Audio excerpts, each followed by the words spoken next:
Le Club Conseil Pré en Action vous présente les bandes fleuries au service de la phytoprotection avec vos animatrices Audrey Lapointe et Stéphanie Duchesne.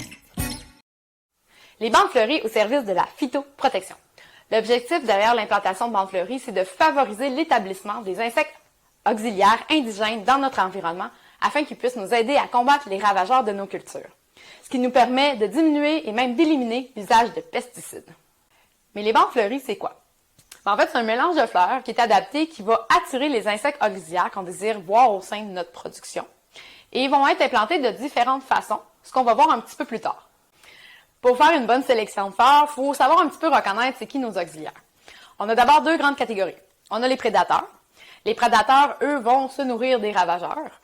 On a par exemple la coccinelle, la cifre, on a aussi la Orius ou la chrysope. Et de notre côté, on a les parasitoïdes. Les parasitoïdes, en fait, c'est des insectes qui vont utiliser les ravageurs comme d'un autre pour faire la reproduction. Il y a Aphidus, le trichodrame, il y a également plusieurs diptères. Un autre effet des bandes fleuries, ça va attirer les pollinisateurs. Bien que ce n'est pas nécessairement pour la phytoprotection, c'est quand même des bons alliés pour nos cultures. Vous pouvez vous procurer le guide de terrain sur les ennemis naturels afin de vous aider à mieux les identifier sur le site de AgriRéseau. Donc, pour les avantages, il y en a vraiment beaucoup, autant pour les producteurs que pour les insectes. Pour les producteurs, ce qui est intéressant, c'est qu'ils peuvent réduire de beaucoup leur utilisation de pesticides, donc c'est vraiment mieux pour leur portefeuille. Les insectes, eux, ils sont super contents d'être dans les bandes fleuries parce qu'il y a tout ce qu'ils ont besoin pour se nourrir. Il y a autant du pollen que du nectar, donc eux sont super contents puis ils peuvent bien se développer puis augmenter en nombre. Ce qui est intéressant aussi, c'est que les bandes fleuries vont servir d'abri aux insectes pendant l'hiver. Donc, plus les années vont avancer, plus les insectes vont être présents, donc plus efficaces au niveau des ravageurs. Et finalement, un autre bel avantage, c'est que ça a vraiment un beau gain en biodiversité. Donc, pour le choix du type d'implantation, il y a plusieurs facteurs à tenir en compte, dont le contexte. C'est super important parce que si on sait qu'en faisant telle culture, on va attirer plusieurs types de ravageurs, là, on va passer notre bande fleurie en conséquence de ça pour attirer les auxiliaires pour pouvoir les combattre. Il y a aussi la durée de la floraison qu'on veut. Donc, si on veut que la floraison dure de mai à octobre, là, on va faire en sorte que notre bande fleurie soit un petit peu plus large pour contenir plus d'espèces, pour que le pollen soit vraiment disponible toute la saison. Il y a aussi le fait que si notre bande fleurie, on veut qu'elle soit permanente ou temporaire, là, le choix du site va être super important parce que si c'est permanent, elle va être vraiment là plus longtemps, donc il faut vraiment réfléchir à où est-ce qu'on la veut.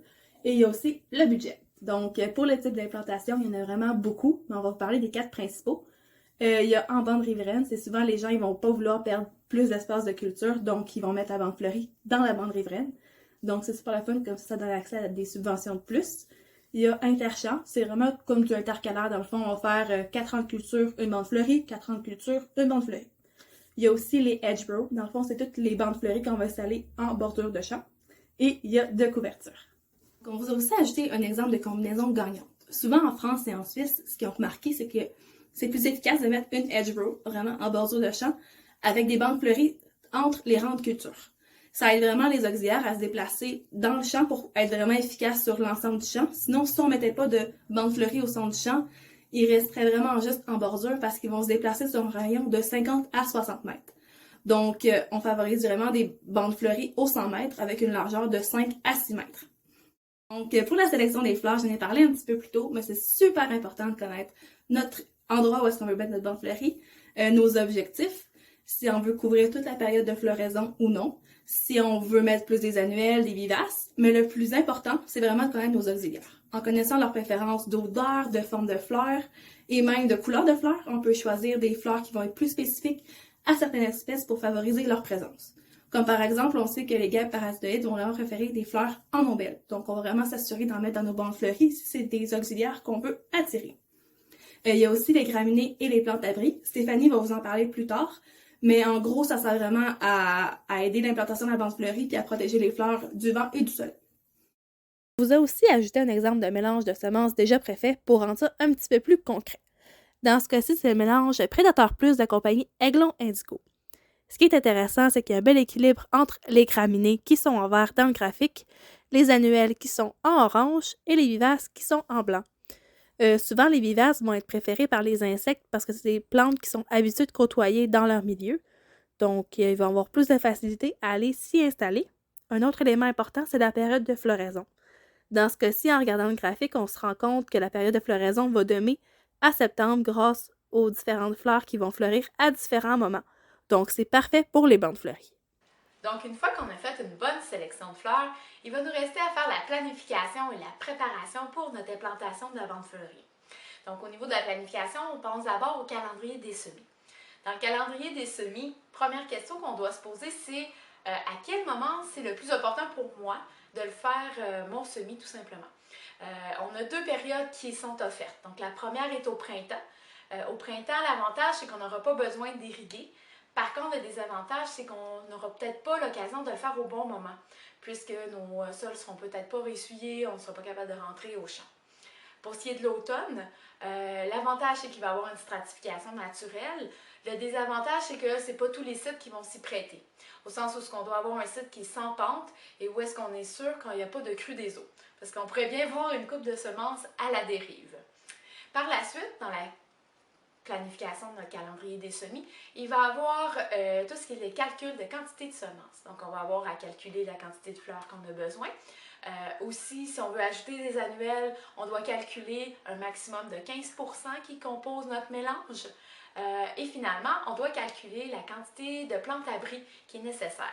Les plantes-abri, juste pour faire un petit rappel, c'est en fait des plantes qui vont prendre la place la première année. C'est principalement des graminées qui sont annuelles. Ils vont être là pour occuper l'espace, pour pas que les mauvaises herbes prennent la place. Et ça va également faire une certaine stabilisation au niveau du sol parce que l'année d'après, elles ne seront plus là, mais les racines vont être encore présentes et ça va permettre à nos fleurs de pouvoir pleinement s'épanouir par la suite. Ensuite, il reste les étapes de préparation de la surface de notre implantation. L'étape où est-ce qu'on doit vraiment mettre le plus d'emphase, c'est de diminuer la banque de semences de mauvaises herbes. Parce que ça prend 3 ans avant qu'on ait une bonne couverture complète de fleurs. Donc, ce qu'on va faire, on va y aller plus avec des méthodes préventives. On a le faux semis, on peut utiliser la solarisation. On peut également mettre des toiles occultantes qui vont être permanentes, mais c'est davantage pour les bandes fleuries qui incluent des ligneux. Par la suite, il y a aussi l'usage de pesticides, donc d'herbicides qui est possible, mais ce n'est pas vraiment ce qu'on cherche à faire ici. Ensuite, on va vouloir faire une bonne préparation du sol. La raison, c'est qu'on veut un beau lit de semences qui va permettre un bon contact entre la semence et le sol et donc favoriser une germination rapide. Finalement, il va rester à semer. Semer, ça va se faire soit de façon manuelle à la volée, soit mécaniquement avec un semoir de précision. L'idée ici, c'est d'y aller avec les outils qu'on a déjà à la ferme. Il nous reste à parler de l'entretien. Et l'entretien il va être variable d'une implantation à l'autre, mais il y a quand même des choses qui reviennent. Entre autres que les premières années sont critiques, donc ils vont nous demander plus d'efforts, mais qu'au fur et à mesure que notre bande fleurie s'installe, on n'aura pas besoin d'y mettre autant de temps. Il y a tout ce qui est la gestion des mauvaises herbes qui va être très importante et il faut y aller de façon manuelle. Il y a aussi le fauchage. Le fauchage va être fait pour différentes raisons et à différentes étapes de l'implantation. Au début, la première année, ça va être pour faucher la plante-abri qu'on a installée pour pas qu'elle monte en graines parce que notre idée, c'est qu'elle ne revienne pas l'année suivante. Il va y avoir le fauchage après un gel d'automne pour permettre à nos fleurs annuelles de se ressemer pour l'année suivante. Il y a aussi la gestion des plantes ombrières. Donc, on ne veut pas qu'elles montent trop haut. Donc, on va faucher après qu'on ait atteint le 25 cm pour ramener le tout à 12 cm pour que nos fleurs reprennent le dessus. Et finalement, il y a le fauchage d'appoint qui va être de permettre la succession de fleurs. Et pour ce faire, on doit le faire en 2 moitiés. Donc, on va faucher d'abord un premier côté de la bande fleurie et par la suite, on va faire un deuxième côté. Tout simplement pour ne pas enlever complètement la nourriture à nos insectes auxiliaires. La question que tout le monde se pose, c'est « ça marche-tu, cette affaire-là? » Il y a des belles recherches en Europe qui ont été faites, plus précisément en Suisse, par l'Institut de recherche en agriculture biologique, le FIBL. Les quelques données que je vais vous partager risquent de vous convaincre. On parle de 80% de réduction des dégâts reliés aux pucerons au sein des productions. 60% moins de dommages reliés à la chrysère des céréales. 30% d'augmentation de parasitisme de la noctuelle du chou. Et 50% plus d'auxiliaires ont été observés dans les champs de céréales et de pommes de terre. Les différentes données sont quand même assez convaincantes. On a également une autre pratique approuvée, appliquée en Californie, qui est en fait la mise en place d'Alyssum, une fleur qui va attirer les cifres au sein des cultures de laitue et qui vont combattre les pucerons. Maintenant, tout le monde approuve cette pratique au sein de l'agriculture biologique. Par contre, qu'en est-il du Québec? Comme on a pu le constater, en Europe, les recherches sont bien avancées. Au Québec, on a encore du cheminement à faire. Bien qu'il y ait des belles publications, il y a le CETAB, l'IBDO, l'IRDA, il y en a d'autres qui s'en viennent prochainement. On est encore en train d'essayer de cibler les bonnes fleurs adaptées à notre climat, cibler les bonnes fleurs qu'on veut pour attirer les bons auxiliaires, pour combattre les bons ravageurs. Donc, on est encore en processus de trouver vraiment les combinaisons gagnantes pour ici. Ensuite, un autre défi, c'est l'implantation. Les mauvaises herbes, leur gestion est quand même un travail de longue haleine. Il y a aussi tout l'investissement de temps qu'il faut y mettre.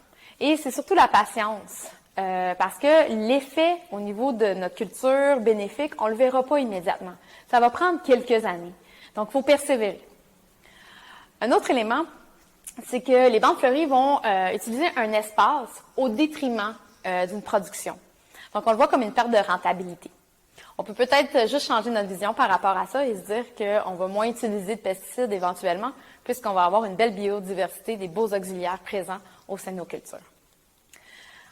Un autre défi, c'est que si nous, on a des bonnes pratiques, mais que tout autour, on a encore des producteurs qui vraiment utilisent des pesticides, donc peut-être qu'on va ramener un peu à contre-courant, ce qui peut être décourageant.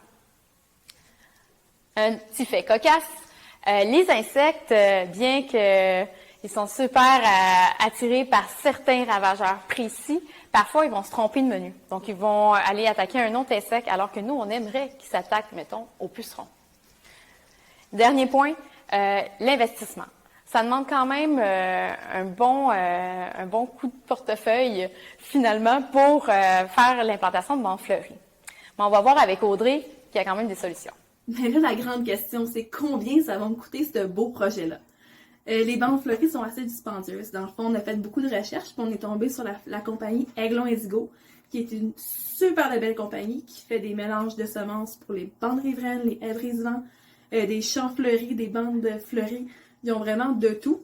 Donc, c'est super personnel à visiter. Ils font vraiment des fiches super détaillées pour chaque mélange de semences avec la quantité, le pourcentage. Donc, ça peut être super pertinent si vous voulez faire votre mélange vous-même pour sauver un petit peu de sous. C'est sûr qu'en début, quand on commence à faire des bandes fleuries, il y a tellement de facteurs à considérer que c'est souvent plus simple de juste prendre le paquet de semences déjà fait et de partir avec ça. Mais un paquet de semences, dans le fond, j'ai vu qu'il y avait aussi beaucoup de différence de prix. Ça peut aller de 150 $ à 450 $ le kilogramme. Donc, en faisant des petits calculs, j'ai calculé dans le fond que pour faire 400 mètres carrés, ça pourrait prendre 1 kilogramme. Donc, avec 400 $, vous pourriez pouvoir faire 400 mètres carrés. Donc, c'est assez dispendieux. Il faut vraiment considérer la grosseur du terrain que vous voulez faire. Et les prix peuvent beaucoup changer en fonction de si vous voulez mettre des annuelles, des vivaces, le nombre d'espèces. Ça varie beaucoup. Mais heureusement, il y a plein de belles subventions disponibles pour aider les producteurs à créer des bandes fleuries. Il y a la subvention Prime Vert qui vise à créer des aménagements durables. Celle-là, elle va couvrir de 70 à 90% des dépenses. Donc, ça aide vraiment au niveau du budget. Ça donne vraiment un beau petit coup de pouce aux producteurs. Il y a aussi la Fondation de la Fonde du Québec qui, elle, vise à créer de la biodiversité en milieu agricole. Donc, les bandes fleuries rentrent très bien dans cette subvention-là. Celle-là va couvrir jusqu'à 60% des dépenses. Donc, c'est quand même pas négligeable. Mais il y a aussi plein d'autres subventions disponibles. Donc, si vous voulez en savoir plus, on va mettre les liens à la fin de la vidéo. Si vous voulez les consulter, puis profiter de ces belles subventions-là. En conclusion, ce qu'il faut retenir, c'est que les bandes fleuries vont fournir tous les éléments essentiels au développement puis au maintien des populations d'insectes auxiliaires, dans le but de gérer la fluctuation d'insectes ravageurs dans nos champs qu'on veut pas avoir dans nos cultures. C'est sûr que ça va beaucoup nous aider à réduire notre utilisation de pesticides, mais ça demande de l'entretien.